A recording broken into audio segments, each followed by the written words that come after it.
This sleazy homeless man was just taken to the police station and brazenly claimed in front of the pretrial officer that he could foresee future events. By the way, what time is it now? Where is this place? Around Akihabara, maybe.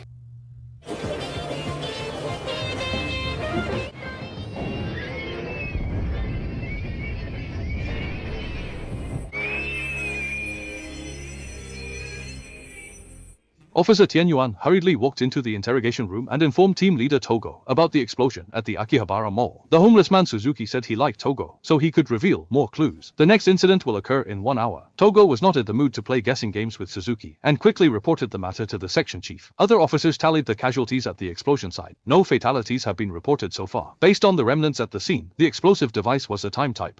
In response to the section chief's questioning, Togo said that the homeless man was very suspicious, as he only had an empty wallet and wouldn't say where he lived. The section chief immediately flew into a rage, urging Togo to quickly extract more clues. Back in the interrogation room, Suzuki confessed that at 8 o'clock he was at home watching a soccer game and drank 3 cans of beer. Because his favorite team lost and he finished the beer, he went to the convenience store downstairs to buy more, but realized he didn't have any money. Under the influence of alcohol and anger, he kicked the vending machine and even hit the owner, which is why he was brought to the police station. Dengo told Suzuki that these things are no longer important. In the recent explosion, a girl was caught in it and is now being rescued. He hopes Suzuki will reveal the location of the next explosion. Please stop. I didn't cause the explosion. It was just my intuition kicking in. But isn't it okay if it exploded? Suppressing his anger, Togo admitted that saying a girl was critically injured was false. All the victims only had minor injuries, so Suzuki still had time to turn back. However, Suzuki still insisted he didn't know. But if there was something that could stimulate him, perhaps he could be inspired again. Yet, such things are too elusive, and Togo didn't know what could stimulate Suzuki. It's past 11 o'clock. Seems like it missed. The next second, Inoshita suddenly saw the latest news. Just now, an explosion occurred at Tokyo Dome City, and a couple jogging at night were seriously injured and have been taken to the hospital for treatment. It was then that Togo realized Suzuki wasn't lying. He immediately went to find the section chief, but before he could say much, people from the 1st Investigation Division arrived at the police station. The section chief immediately started discussing the case with Togo. Before the Akihabara explosion, Suzuki clearly mentioned the word Akihabara, and before the Tokyo Dome City explosion, he talked about baseball. However, Suzuki's motive and accomplices are unclear. He might have acted alone. Upon hearing the chief say that Keiko will take over the case, Dengo turned and left. Keiko's subordinate, Glasses Guy, quickly chased after him and exchanged phone numbers with Dengo in case Suzuki tries to contact him. In the interrogation room, Suzuki glanced at Inoshita, seemingly unintentionally, and smiled as he spoke to him. Then Suzuki started chatting casually, saying that going out on snowy days is extremely difficult because cars get stuck in the snow and can't start. Suddenly, he changed the subject and asked Inoshita's real name.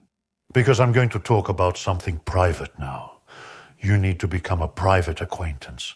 Hearing Inoshita say his name, Suzuki then talked about how he once liked a classmate in middle school. He knew he wasn't worthy of the girl, so he only dared to follow her and didn't dare to confess. But on that snowy day, a schoolteacher kidnapped the girl, Miki, and after committing an atrocity, pressed her into the snow, suffocating her to death. However, everyone suspected Suzuki of the crime because he followed Miki every day. I have no words, but being falsely accused is tough.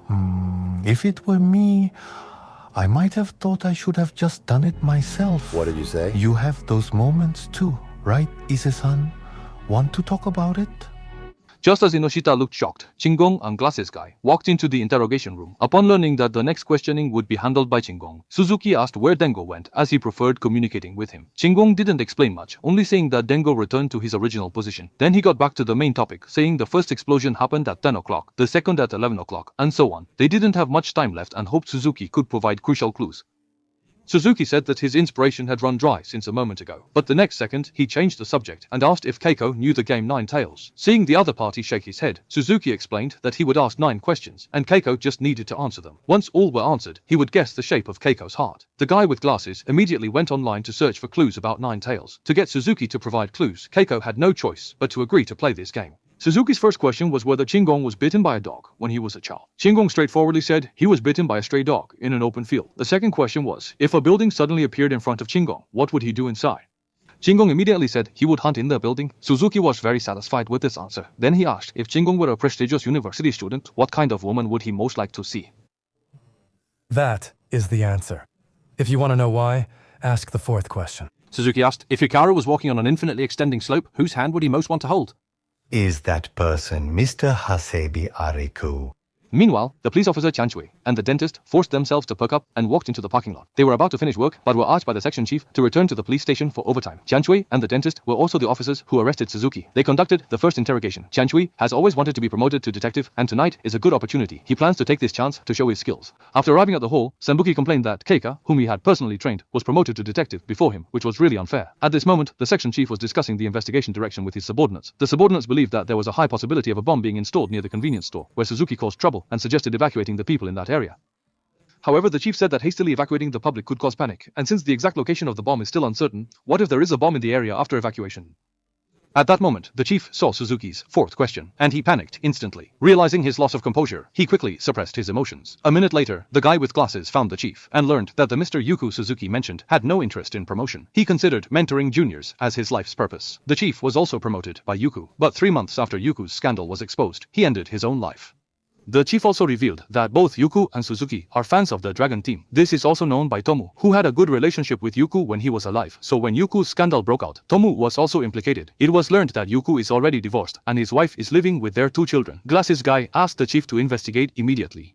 On the other side, the group where Dongwu is located is checking the surveillance near the convenience store, but they find that Suzuki avoided all the surveillance before going to the store. Either his luck is unbelievably good or it was intentional. But the next second, a strange message suddenly pops up on Dongwu's phone, saying, "Give Suzuki and Yugong a name." At the same time, Chinggong asked Suzuki, since the other party is a homeless person, where did he get the money to rent a room and buy beer? But Suzuki said he couldn't remember at all. Just then, Chinggong received the news that the woman injured in the explosion had passed away. Suzuki didn't see the phone, but guessed the content of the message. The victim, didn't they pass away? The wife of the couple caught in the explosion nearby just passed away earlier. Suzuki excitedly said he could clearly feel that Chinggong's hatred towards him had increased, because ever since he was born, he lived cautiously and could sense the emotional changes in others. Chinggong suppressed his anger and asked Suzuki if he had any family. Suzuki seemed a bit dejected, saying that even if his face were shown on television, no one would recognize him, but as soon as he became a trending topic, people would come out to comment on him. You don't even know the real me. Suzuki changed the subject and asked Chinggong if he had always dressed so neatly since childhood. Chinggong self-deprecatingly said that appearance is just a way to cover up oneself, but he does keep himself clean. Didn't Suzuki also just get a haircut? Suzuki appeared a bit angry upon hearing this, and immediately said he needed to go to the restroom. After Suzuki left, Chinggong told Glasses Guy that Suzuki's goal wasn't simply to cause destruction, but to prove his own beliefs and abilities to the world. However, Glasses Guy said that no matter how much he searched, he couldn't find any clues about the Nine Tails game. Chinggong could only try to find loopholes in Suzuki's words during the next round of questioning. After Suzuki returned to the interrogation room, he immediately asked the 7th question. He wanted to know if the man who was injured in the explosion was still alive. Upon receiving a positive answer, he felt both happy and scared. He was afraid that if he were found guilty, the man would definitely not let him go, since the man's wife was killed in the explosion. However, Chinggong told Suzuki not to worry, as revenge and love are not the same. Suzuki excitedly linked in and asked if, assuming the law allowed for revenge, Light would seek revenge if his wife were violated and killed. Of course. Seeing Chinggong silent, Suzuki, knowing it's almost 2 o'clock, mentioned the 12 earthly branches. Glasses Guy immediately went online to search for related clues. Suzuki then asked the 8th question. Professional baseball teams are named after animals, with those named after dragons or tigers being stronger, while those named after swallows or carp are weaker. Mr. Jingu, Suzuki continued, saying that humans have almost eaten everything, but there are still monsters and creatures they haven't eaten. The more Suzuki spoke, the more excited he became, but his words grew increasingly obscure and hard to understand. Chinggong hoped he would repeat it, but Suzuki refused, saying that fate is always unpredictable. Chinggong had no choice but to pause the questioning. The Glasses Guy repeatedly played the video of the 8th question and noticed that when Suzuki asked the question, he slowly raised 4 fingers, and his question hinted at the 12-hour system. After careful analysis, the Glasses Guy believed that Suzuki was implying an explosion would occur at 4 in the morning, at a location in Kudanshita. At that moment, a police officer found Suzuki's last sentence somewhat strange. Glasses Guy had a sudden realization. He wrote the phrase, "Fate is always unpredictable" on the blackboard, read it backwards, and discovered it meant a message is about to be delivered. The new text is Fukushima-era new text. The version is an IGN, but there is... The section chief immediately dispatched police to thoroughly investigate the newspaper sales office. Meanwhile, Xianzui and the dentist were holding Suzuki's photo, asking residents around the convenience store if they recognized him. However, the residents were uncooperative, even taking photos of the dentist's face with their phones. At that moment, they received a new order from the section chief and rushed to the newspaper sales office to search for a bomb, but after searching for a long time, they found nothing. Suddenly, the dentist saw the motorcycle delivering newspapers and thought the bomb might be placed in it. He immediately reported to his superiors and began tracking the motorcycles that were ridden away. 5 minutes later, a colleague successfully stopped a motorcycle and indeed found a bomb hidden in it. The bomb disposal team immediately arrived on the scene to start defusing it, but there is still one motorcycle that hasn't been found.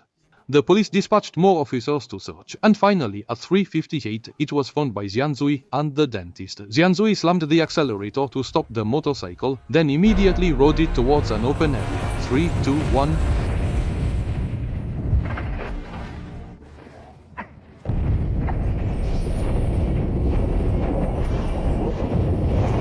After professional department testing, the gunpowder components in the motorcycle are very common, similar to those in ordinary newspapers. The detonating device is a prepaid phone, using a timed method to trigger. These raw materials are very easy to obtain. In other words, the place where the bomb was made could be anywhere. Glasses guy quickly found Dengwu, asking him to visit Yugong's wife, Gu Xiang, since Dengwu and Yugong had a good relationship before, and maybe Gu Xiang knows some inside information.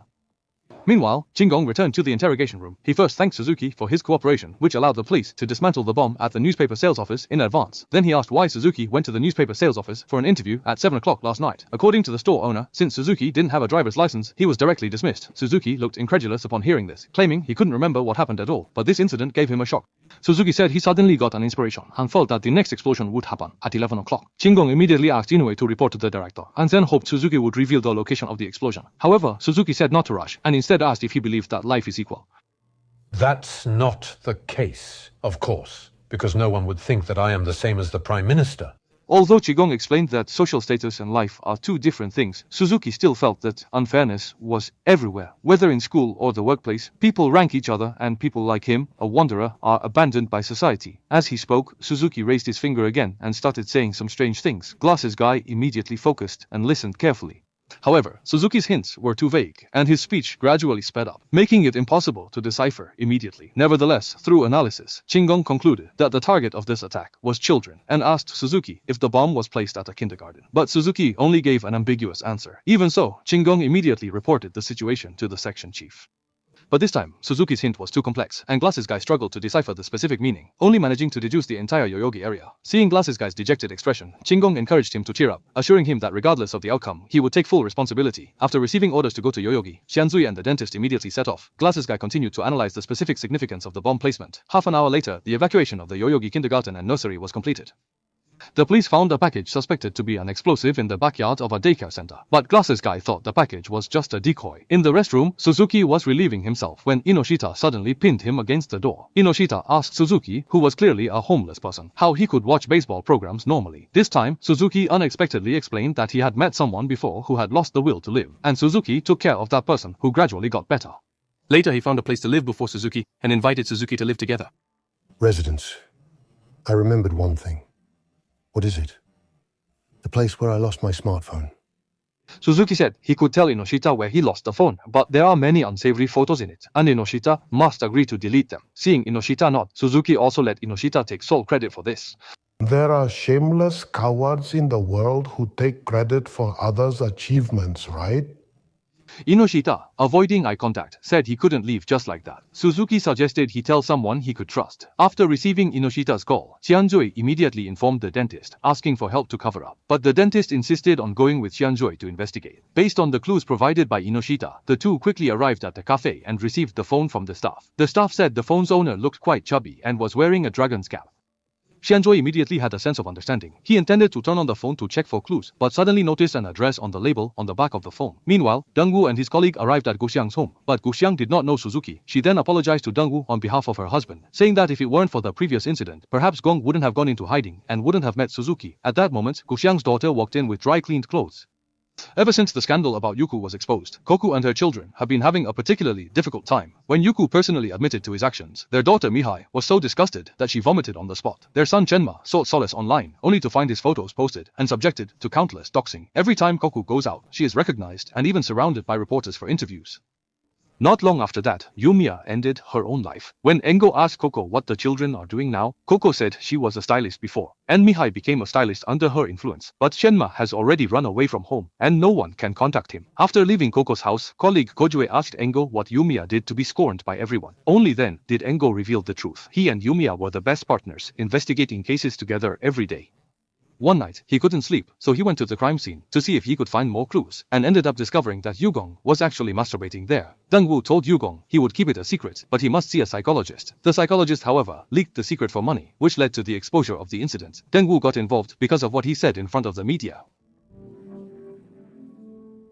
Just as Dong-woo was about to explain why he said that, Xiaoquan suddenly received a text message that Chen Ma's current address had been found. Meanwhile, Qin Gong informed Suzuki that the bomb had been retrieved. Qin Gong said that regardless, the evacuation was complete, and even if there were more bombs, they wouldn't harm the children.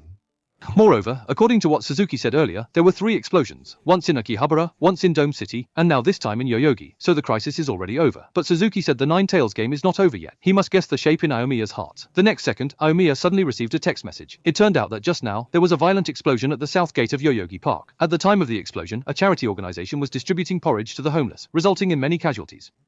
The guy with glasses suddenly realized that Suzuki gave a total of 3 hints. The first was Yoyogi, the second was the children, and the third character, U5, was the clue he couldn't solve before. Now, he understands that child represents the kindergarten north of Yoyogi, and 5 represents the soup kitchen south of Yoyogi.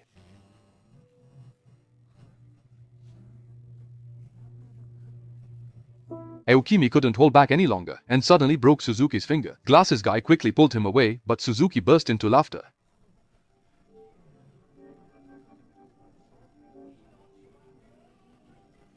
Suzuki then extended his broken finger, claiming that this was the shape of Aomiya's heart. He also shouted that the crisis was far from over, that the first 3 explosions were just the first round, and there were 2 more rounds to go. Meanwhile, Senfuki and the dentist arrived at a dilapidated courtyard based on the address on the back of the phone. The dentist rang the doorbell, but there was no response, so the 2 cautiously pushed the door open and entered. Although the pungent smell coming from inside the house almost made them faint, they had no choice but to brace themselves and search. When they reached the living room, they found it filled with experimental equipment, and a screen on the side was repeatedly playing images of Miyako. The dentist found it too eerie and suggested that Sakisaki report to their superiors. However, Sakisaki discovered Chen Ma's body in the next room and cautiously approached.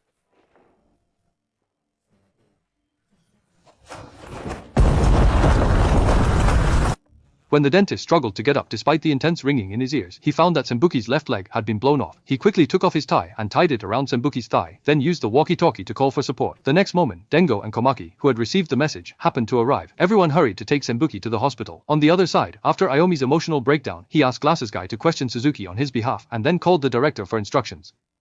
The director had no objections, but if any more problems arise, Aomiya would still be held responsible. After Aomiya agreed, Glasses Guy immediately entered the interrogation room. Suzuki was so excited that he was gesturing wildly, as he had thought from the start that Aomiya was incompetent. But before Glasses Guy could ask any questions, everyone in the police received news of Senbuki's serious injury. Inoshita instantly became furious and mentioned the incident involving Miki, but Suzuki asked in confusion who Miki was and who Inoshita was. Inoue then realized he had been tricked by Suzuki. After learning the whole story, Aomi asked Inoue to temporarily step back from the interrogation and took over recording what Suzuki said. The police information kept updating, and Glasses Guy also learned that the house where the explosion occurred was a shared rental, filled with a lot of experimental equipment, likely a place for making bombs. The forensic doctor confirmed that the deceased in the shared rental was Chen Ma, and he had died before the explosion. Glasses Guy analyzed that since Jianchui was led to the shared house by Suzuki, there must be a connection between Suzuki and Chen Ma, but Suzuki still pretended to be clueless. Glasses Guy continued, saying that after Chen Ma ran away from home, he had been living in Yoyogi Park, and Suzuki was likely the homeless person in Yoyogi Park. It is highly probable that Chen Ma moved into the shared house through Suzuki's introduction, and was then killed by Suzuki. But Suzuki said these are all Eyeglasses Guy's speculations, and the other party has no evidence, plus he has no reason to kill Chen Ma. I'm starting to feel unwell. I don't think my sixth sense is working. It's fine, really. Anytime, anywhere. Suzuki immediately looked at Glasses Guy with new respect and excitedly asked if he had ever thought about killing someone. To his surprise, Glasses Guy said he thought about it every day and even knew how to evade police investigation, but it was too troublesome and not worth the effort. This made Suzuki admire Glasses Guy even more, and he asked if they were very similar. But the next second, a pre-recorded video of Suzuki was posted on major social media platforms and TV stations. He told everyone that he had placed many bombs in Tokyo, and they would explode if certain conditions were met. But this was not a terrorist attack, it was a punishment. Then, Suzuki explained his reason for doing this. He hated anything beautiful and people, as well as those lofty professions. Finally, I am being made to read this. I am not the perpetrator of the incident, or I am being threatened by the perpetrator. The video spread like a flu virus. Some people thought Suzuki was a joke, some believed it was a publicity stunt, but most found it terrifying. At this time, Senkawa was out of life-threatening danger, but his left leg was definitely beyond saving, and he had various injuries all over his body. However, Goto was more worried that Chen Ma's body being damaged would severely hinder the progress of the case. Just then, Goto also saw Suzuki's video. After watching, the dentist was furious, greeted Matagu, and hurriedly left. After watching the video, Glasses Guy asked Suzuki if this was a hint for the puzzle, but Suzuki said he was forced by the perpetrator to read it, and that he was also a victim. Suddenly, Glasses Guy received a message that the police had found 2 male bodies in the shared house. They were named Yamayoshi and O, tenants of the shared house, and died from poison, with the possibility of homicide not ruled out. Glasses Guy immediately asked Suzuki if he knew these 2 people, and Suzuki replied that he did have some impression, but couldn't remember clearly. As the police investigation deepened, the case gradually became clearer. O had worked at a newspaper sales office in Kudanshita, Suzuki had previously gone missing in Yoyogi Park, and Chenma held a hazardous materials management qualification and was a researcher at a cosmetics company, possessing knowledge of bomb making. If Suzuki found Chenma and Wei and used their dissatisfaction and hatred towards society, then these bombings could be carried out smoothly. Suzuki did not answer, but changed the subject, praising Glasses Guy for being smart. If Glasses Guy had also experienced injustice, he would definitely be like Chenma and Wei. Don't jump to conclusions. I think the world isn't all that bad. The guy with glasses asked Suzuki, "Isn't there anything that keeps you going?" Suzuki looked out the window, and after a moment, said that he was once mocked by others for having alopecia, but someone gave him a dragon's cap, although he lost that cap. Just as he finished speaking, another video was posted on social media. Suzuki thanked those who shared the previous video, saying that thanks to their repeated clicks, the bomb switch would be activated. Next, bombs would explode one after another in Tokyo, with only the police station being absolutely safe. And I will tell you the only way to stop the bomb, that is to kill me. Inoue was trembling with anger, but Glasses Guy told him not to act impulsively. It's basically impossible to control the detonation device through click counts. Don't fall for Suzuki's trick. Suzuki angrily cursed a string of profanities, but Glasses Guy started to criticize, saying the police are already searching for the bombs. It turns out that Glasses Guy speculated that if Chenma was Suzuki's accomplice, he would definitely retaliate at the place where his father ended his own life, so he had the police search all the major subway stations, believing there would soon be results. Suzuki mocked that time was running out, but Glasses Guy said there was still time, because the time of the self-ending was 4 in the afternoon, so the bomb explosion time should also be 4. Just as the two were confronting each other, a dentist suddenly rushed in. Inoshita kicked over the video camera and tightly held the dentist, who was shouting to kill Suzuki. Suzuki thoroughly enjoyed this emotion. The more others suffered and struggled, the more excited and happy he became. Suzuki explicitly told Glasses Guy that he would never plead guilty, and even if it meant a lifetime of lawsuits, it didn't matter. Initially, the police would protect him, and the law would shield him. Glasses Guy said, if Suzuki was really being manipulated by someone, then tell him all the explosion locations. Suzuki playfully said all the stations in Tokyo would explode. Meanwhile, Dengo and Xiaojian followed clues and found Huang Mao. Huang Mao used to be Chen Ma's roommate. He told Dengo that a month ago, Chen Ma brought Yamayoshi and Wei to the shared apartment. They not only didn't allow Huang Mao to smoke inside, but also discussed comfortable ways to die all day. In an instant, Dengo understood that Chen Ma was the one making the bombs. He asked Huang Mao what job Shanjie did, but Huang Mao had only lived with Chen Ma and the others for a month and wasn't close to them, so he only knew that Shanjie also worked in delivery. Huang Mao also revealed that one day, Chen Ma suddenly said he was bringing back a homeless person, and then he was kicked out of the rental house. Huang Mao's account basically matched Eyeglasses Guy's speculation. On the way back to the police station, Dengo explained his reasons for defending Yugong. He believes that the justice Yugo upheld before should not be entirely negated because of his sexual preferences. At this moment, Dongwu suddenly remembered that Shanji also did delivery work. Combining this with the size of the bomb found in Yoyogi and the beverage bottle seen in the shared apartment, a bad premonition surged in his heart. He immediately made a sharp turn and headed towards the beverage manufacturer. On the other side, the police had completed their search of the station, even checking the ventilation ducts and toilet drains, but still found no trace of the bomb.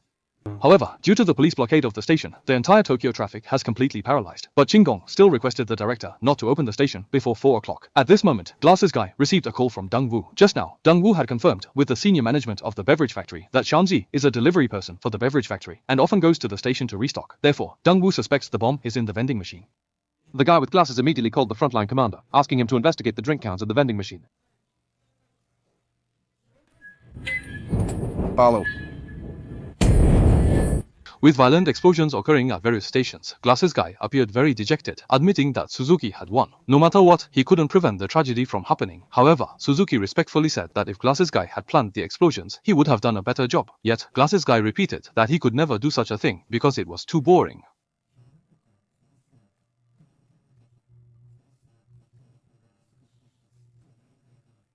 Immediately after, Glasses Guy used a counterintelligence tactic. He noticed that the station bombing wasn't done well, deducing that the mastermind hadn't informed Suzuki about it. He told Suzuki that the mastermind didn't consider him a partner, trying to extract clues about the mastermind. But Suzuki said the next explosion would be the final wave, then recited a poem. Upon hearing this, Glasses Guy instantly understood that Suzuki was hinting at coca. Suzuki then revealed a sinister smile. Meanwhile, Xiaojian received a call from Huang Mao, who remembered that Chenma worked at a cosmetics store in Kansai before moving into the shared apartment. Dongwu immediately thought of Guxiang's profession as a stylist. He promptly called the section chief, asking him to detain Guxiang because Dongwu suspected that Suzuki and Guxiang had known each other for a long time, that Suzuki's hair was likely cut by Guxiang, and that Chenma was killed by Guxiang. Therefore, Guxiang asked Suzuki to use Chenma's body for a sacrifice in order to destroy the evidence. The last bomb is probably in Guxiang's hands. At this moment, Glasses Guy also began to deduce. After Yugong's death, Guxiang started a wandering life and met Suzuki in Yoyogi Park. Shortly after, Guxiang was invited by Chenma to move into the shared house, thus leaving the wandering life with Suzuki's help. It was also Guxiang who gave Suzuki the hat. The person who planned the bombing was Chen Ma. He had Guxiang go to Meihai's company to get cosmetics to make bombs, then had Shanxi and Wei place the bombs, and finally silenced Shanxi and Wei. After discovering this, Guxiang advised his son not to do anything foolish, but Chen Ma was obstinate. During the argument, Guxiang accidentally killed Chen Ma and could only seek help from Suzuki, whom he had just met. Upon learning of Chen Ma's plan, Suzuki decided to carry on his legacy, so he altered the plan to suit his own desires.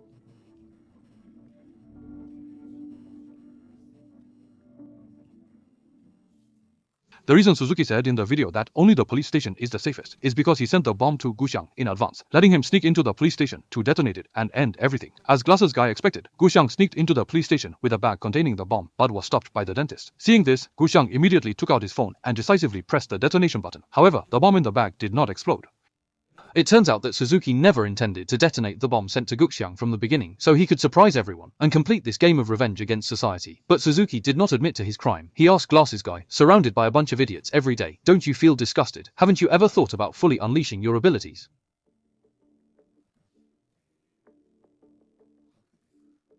After a long silence, Glasses Guy slowly spoke. He thought that perhaps Guxiang didn't want Suzuki to take the blame, which is why he called him to the rental house. If he wanted to frame someone, why not pin it on Yamake and Wei, since dead people can't speak to defend themselves? Maybe Guxiang hoped Suzuki would let him turn himself in.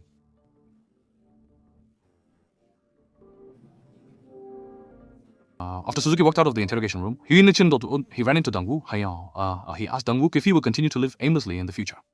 But Dongwu said he didn't feel that was unfortunate. In the subsequent police investigation, Guxiang denied ever living in the shared apartment and claimed he never met Suzuki. He placed all the blame on Suzuki, but Suzuki consistently denied his crimes, insisting that someone had hypnotized him. The film ends here. Bomb is the latest crime film released in Japan. Although the theme is a familiar one, it exposes social wounds such as workplace strife, being wronged, and online violence. However, the director ultimately did not provide a clear-cut answer. Perhaps the real terror is not the bomb, but the ignored pain and the malice that grows deep within the human heart, capable of destroying everything. That concludes today's commentary. See you next time.